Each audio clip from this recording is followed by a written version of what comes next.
जी शुक्रिया prime minister साहब। शुक्रिया, सॉरी प्राइम मिनिस्टर साहब निकल गया मुंह से। शुक्रिया स्पीकर साहब।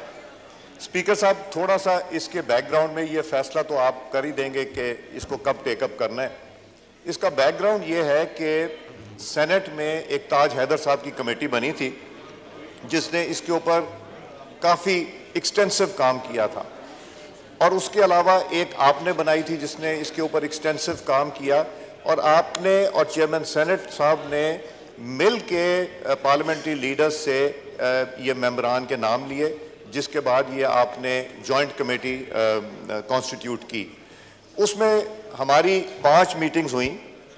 सारे जो फाजिल मेंबरान हैं सेनेट और नेशनल असेंबली के वो आए भी इसमें, बल्कि यहाँ तक कि ताज हैदर साहब की रिपोर्ट ली गई।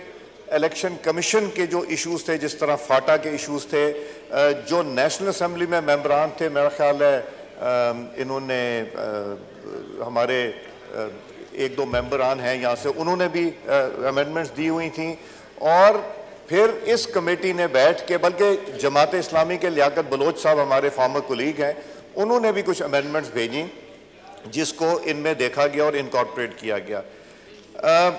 मैं ये कहूँगा कि तकरीबन कंसेंसस से ये डॉक्यूमेंट तैयार हुआ, और इसमें कोई इबाहम नहीं है कि हमारे पास रिकॉर्डिंग्स भी हैं जिसका ट्रांसक्रिप्ट भी ली जा सकते हैं, हमारे पास रिटन है। जब हमने ये कंक्लूड कर ली, फिर हमने कहा कि अगर किसी की कोई अमेंडमेंट है रिटन दे दें, तो हमारे फाजिल दोस्तों ने रिटन भी दिए जो कि इसका हिस्सा हैं।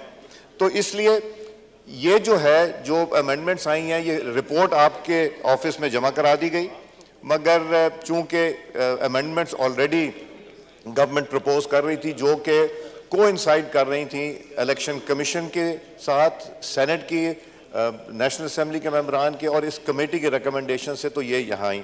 मगर मैं एक चीज़ इससे एडिशन कहना चाहूँगा। देखें, जब हम बात करते हैं कि पार्लियामेंट का तकद्दुस बरकरार रहना चाहिए, ये बहुत अच्छी बात है। हमसे गलतियाँ होती हैं, कोताहियाँ होती हैं, मगर जब रिपीटेड गलतियाँ हो, जानबूझ के हों इक़्तिदार की खातिर, तब बहुत तकलीफ दह बन जाती हैं। मैं इसी कुर्सी पे बैठा करता था जब कहते थे कि जला दो, आग लगा दो, चोर बैठे, और फिर उसी असेंबली में आके बैठे। पहली दफ़ा पाकिस्तान की तारीख में अगर पार्लियामेंट पे हमला हुआ तो जिन्होंने किया वो भी जानते हैं, साथ अपने कज़न को भी लेके आए जो किलों वाले डंडे लेके आए थे। पहली दफ़ा पार्लियामेंट पे अटैक हुआ। पीटीवी पे जब अटैक हुआ, पीटीवी को जब जलाया गया, 9 मई को जो अटैक हुआ, जो हिंदुस्तान नहीं कर सका वो इन्होंने करके दिखाया। तो ये बात करते हैं पार्लियामेंट की। Please don't interrupt. If you interrupt me then you will not be able to speak, madam.